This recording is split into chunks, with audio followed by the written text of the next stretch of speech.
Emergency situation के बारे में, जो कि है STEMI, ST एलिवेशन MI, जो कि बहुत ही मोस्ट इम्पोर्टेंट क्वेश्चन है और उसमें कुछ चेंजेस भी है। तो ये न्यूअर गाइडलाइन है अकॉर्डिंग टू हैरिसन है। पहले तो ये समझ लेते हैं कि STEMI क्या होता है। एक्यूट कोरोनरी सिंड्रोम के 3 टाइप होते हैं। STEMI यानी कि ST elevation MI, NSTEMI non ST elevation MI, और एक होता है अनस्टेबल अंजाइना।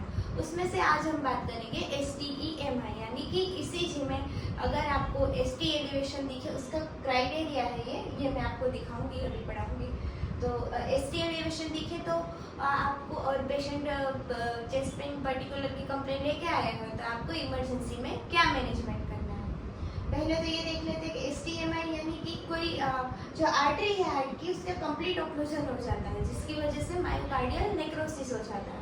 ये 3 आर्टरी मेन है हार्ट की, जिसमें अगर LAD ओक्लूड हुई तो एंटीरियर वॉल MI होगा, RCA ओक्लूड हुई तो इंफीरियर वॉल MI होगा, और LCX हुई तो होगा लेटरल वॉल MI। तो इसके आप पिक्चर्स देख सकते हैं अभी। अब आप देखिए कि पेशेंट किस किस क्लिनिकल फीचर से आएगा। जिसकी पेशेंट होगा, या तो फिर पहले तो हिस्ट्री पूछनी है कि चेस्ट पेन कितने टाइम से हो रहा है, तो ग्रेटर देन 20 मिनट होगा। क्लासिकल अंजाइनल चेस्ट पेन देखने को मिलेगा, और फिर साथ में पाल्पिटेशन, स्वेटिंग, नोजिया, वोमिटिंग, ये सारे फीचर्स भी होंगे। तो पहले आते ही हमें इनिशियल मैनेजमेंट क्या करना है, स्टेप वाइज देखेंगे। स्टेप 1 है इनिशियल असेसमेंट। कोई भी पेशेंट आया तो पहले हम वाइटल्स लेंगे, BP, पल्स, पहले तो ABC करेंगे, एयरवे, ब्रीथिंग और सर्कुलेशन, ठीक है। उसके बाद क्या करेंगे, यानी कि ऑक्सीजन वगैरह चेक करेंगे, और ऑक्सीजन नहीं है तो हम बाहर से ऑक्सीजन दे सकते हैं। फिर पल्स, BP, SpO2 और GCS कॉन्शियस लेवल चेक करना बहुत ज़रूरी है। फिर इसके आगे IV एक्सेस, कार्डियक मॉनिटरिंग और डिफिब्रिलेटर हम साथ में रखेंगे, क्योंकि इससे कॉम्प्लिकेशन हो सकते हैं। अगर सही टाइम पे ट्रीटेड नहीं हुआ और पेशेंट थोड़ा लेट आया तो पेशेंट VT-VF यानी कि वेंटिकुलर टेकिकार्डिया, वेंटिकुलर फिब्रिलेशन उसमें जा सकता है, जिसके लिए हमें ये सारे इंस्ट्रूमेंट बाजू में रखने होते हैं। तो इसके फिर अगर आगे सेकेंड स्टेप क्या है, सेकेंड स्टेप है ECG। अब उसमें डोर टू ECG टाइम है विदिन 10 मिनट। पेशेंट आपके पास आया है तो विदिन 10 मिनट के अंदर ही आपको ECG करनी है। क्राइटेरिया क्या है, ये तो फिर ST एलिवेशन होना चाहिए ग्रेटर देन 1, और दूसरा greater than 1 mm into contiguous limb lead, ठीक है। और या फिर greater than 2 mm in contiguous precordial lead, और न्यू LVP पैटर्न दिखनी चाहिए। तो ये भी आप देख सकते हैं। थर्ड स्टेप है वो है कार्डियक बायोमार्कर्स। जब आया पेशेंट तो उसके साथ हम कोई सारे बेसिक जो रूटीन टेस्ट वो भी भेज रहे हैं, और ये साथ में ट्रोपोनिन I, ट्रोपोनिन T और CPK MB। अगर हमें ECG में ST एलिवेशन दिख रहा है तो ये सब चीज़ों का वेट नहीं करना है, तो रिपोर्ट का वेट किए बिना आप आगे की प्रोसीजर स्टार्ट कर सकते हैं, ठीक है। ये सब होगा। इसके बाद क्या है, इमरजेंसी मैनेजमेंट में लोडिंग डोज। ये सबसे मोस्ट कॉमन इम्पोर्टेंट क्वेश्चन है, जो सबको जो एज ए MBBS स्टूडेंट को आना ही चाहिए। और ये पेशेंट आया तो सबसे पहले क्या देंगे आप, ड्यूल एंटीप्लेटलेट देंगे और स्टेटिन देंगे और एक एंटीकोगुलेंट ड्रग देंगे, ठीक है। तो ड्यूल एंटीप्लेटलेट ड्रग में एक तो होगा एस्पिरिन, जिसका लोडिंग डोज है 325 mg पर ओरल स्ट्रेट देना है, च्यूएबल होती है। उसके बाद क्या देना है, दूसरी एंटीप्लेटलेट टिकाग्रेलोल और क्लोपिडेग्रोल दे सकते हैं हम, जिसमें टिकाग्रेलोल का डोज है 180 mg लोडिंग डोज और क्लोपिडेग्रोल का डोज है 600 mg लोडिंग डोज, ये दे दिया। फिर उसके साथ स्टेटिन देते हैं, तो एटोरास्टेटिन देख सकते, जिसका मैक्सिमम डोज हम 80 mg लोडिंग डोज दे सकते हैं।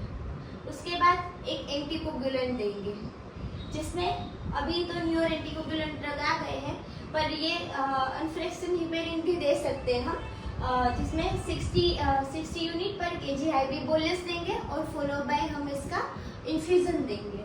अगर ये अवेलेबल नहीं है हिपेरिन, तो आजकल जहाँ पे मैं बिजी थी वहाँ पे ये एनोक्सापेरिन देते थे सबक्यूटेनियसली 1 mg पर kg ऐसी 12 अवरली दे सकते हैं बीडी में। और फिर इसके बाद नाइट्रोग्लिसरीन कब देंगे?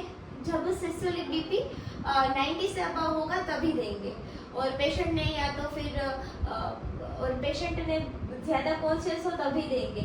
और 0.5 mg देंगे सबलिंगुअली एवरी 5 मिनट में दे सकते हैं। ये क्या करता है? चेस्ट पेन को कम करेगा। बाकी ड्रग तो आपको खुद जाके पढ़नी पड़ेगी केडी त्रिपाठी से। फिर ऑटो मॉनिटरिंग, और फिर अगर भी उसके बावजूद भी पेशेंट को चेस्ट पेन है तो हम मॉर्फिन आईवी दे सकते हैं, पर आजकल इसका यूज नहीं होता। फिर क्या करेंगे? मोस्ट इम्पोर्टेंट पार्ट है ये रिफ्यूजन थेरापी। रिफ्यूजन में 2 पार्ट है, प्राइमरी पीसीआई और फैट डिनोलाइसिस। ठीक है, प्राइमरी पीसीआई है वो गोल्ड स्टैंडर्ड है। अगर पेशेंट 3 टायर सिटी में रह रहा है तो वहाँ पे पीसीआई अवेलेबल होती है, मतलब केथ लैब अवेलेबल होते हैं, तो वहाँ पे डायरेक्ट हमें प्राइमरी पीसीआई के लिए ट्रांसफर करना चाहिए पेशेंट को। अगर नहीं होती अवेलेबल, पेरीफेरी में है, तो थ्रोम्बोलाइसिस करना मस्ट है।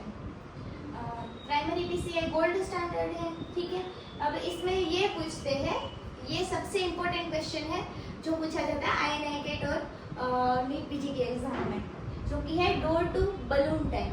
ठीक है, पीसीआई के लिए तो लेस देन 90 मिनट का टाइम होगा तो ही आप प्राइमरी पीसीआई कर सकते हैं, बाकी आपको थ्रोम्बोलाइसिस करना पड़ेगा। अब इसी में भी अवेलेबल होना चाहिए केथ लैब। फिर थ्रोम्बोलाइसिस में क्या है कि पेशेंट आया और लेस देन 30 मिनट में आया, पेरीफेरी में है पेशेंट, केथ लैब अवेलेबल नहीं है, तो ये भी पूछते हैं डोर टू नीडल टाइम, यानी कि थ्रोम्बोलाइटिक एजेंट हम देंगे और थ्रोम्बोलाइसिस करेंगे। तो ये होगा लेस देन 30 मिनट और ये है लेस देन 90 मिनट। ठीक है, ये बहुत मोस्ट इम्पोर्टेंट क्वेश्चन है जो याद रखने हैं आपको। 3 आवर्स और बेस्ट बेनिफिट है इसका 3 आवर्स के अंदर। अलग अलग ये एजेंट है जिसका मैं बहुत डिटेल में तो नहीं बता पाऊंगी, शॉर्ट में बता दूँ। तो टेनिक्टिप्लेस, एल्टीप्लेस और स्ट्रेप्टोकाइनेस। आजकल सबसे ज़्यादा यूज हो रहा है टेनिक्टिप्लेस।